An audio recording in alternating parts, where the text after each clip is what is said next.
Hello, welcome to my YouTube channel. This is episode 2 of a series that I'm doing on the miniatures from the Direchasm box game. We opened this last time and we had a look at what was in the contents of the box, and today I am going to be going through one of the miniatures that I have built, and here it is. Okay, so this miniature here has some absolutely exquisite detail, like really fine attention to detail on this model. I'll do you a close-up so that you can see. Now, when I was building this, I came across a method that I've not seen before. I'm used to Lord of the Rings miniatures, and in that game I cut the models off the sprues and I glue them into a specific position.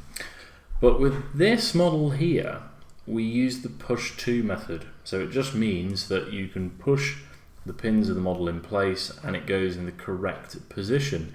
And you can see, there it is. It's absolutely in its stance that it should be in. However, there are a couple of issues with this method that I have found when building it. Number one, you have to be incredibly detailed with the filing down of the model. Okay, in this model here, again, I'll give you another close-up, but there are still some gaps between the actual joints of the model, which is a little bit disappointing. So I'm going to have to really make sure that when I take these off the sprue, I'm getting all those little extra bits of plastic off the model so that it fits together nicely.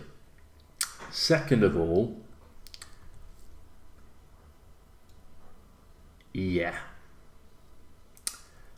its head comes off.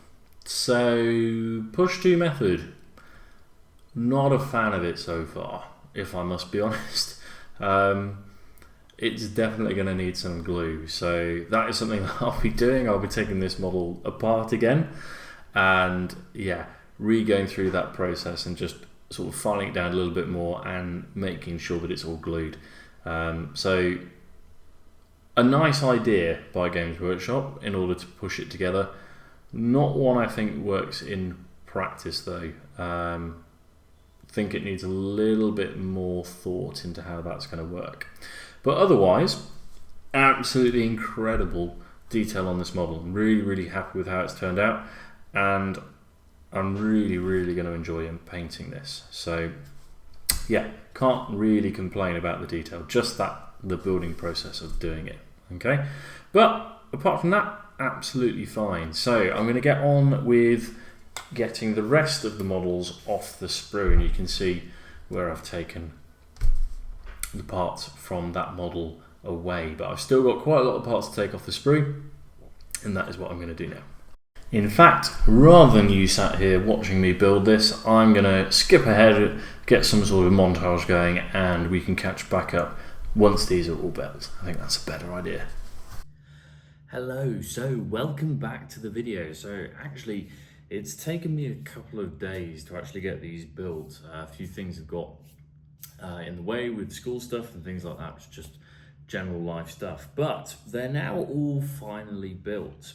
And I have to say, these models are incredible. I really like them. Having just put a little bit of glue with the push-to method, some of these have been an absolute joy to build. With the exception of one or two, they've turned out really well. I'll just go through my thoughts on each one. So this looks like the archer in the elvish side. This is probably my favourite of all of them to build. Everything just seemed to fit really well together. And as I was saying earlier, right in the video, the detail is absolutely amazing. So these are going to be really good fun to paint. And I'm going to actually use a few different painting techniques. My idea is that I'm going to use the slapshot method to base them all to begin with. So we'll do an undercoat in black, dry brush them in grey, and then in white. And then I'm going to use a few different techniques to get these painted up. Now obviously there's lots of different miniatures here. So this one has got obviously quite a little bit of a challenging pattern when it comes to the basing There's lots of rocky parts there and crevices that are going to be quite difficult to get my brush in between, but we're going to have a good go and play around with those. Now what I will do is I'll do a quick shot of each model so that you can see them all. For those that are considering getting this game and building the miniatures, there's only two that I didn't enjoy building, and I'll go into the reasons why. So the first one was this one here, which is the largest model in the box game. The only thing I'd say about this model is it's very, very top heavy. So when I was pushing it into the base, because of the added weight on top, this leg snapped off. So I had to glue that back together. So that's the only criticism of that one. But otherwise, absolutely fine. And then this one here, even though I've used glue, there are still gaps on the model. It's been filed down, I've made sure I pushed it to in the correct place, but there are still a couple of gaps. So I'm going to have to use a little bit of green stuff just to fix that up a little bit. So it was the only one that I didn't enjoy painting, which is the Glizette model, I believe it's called. But apart from that, I can't really complain.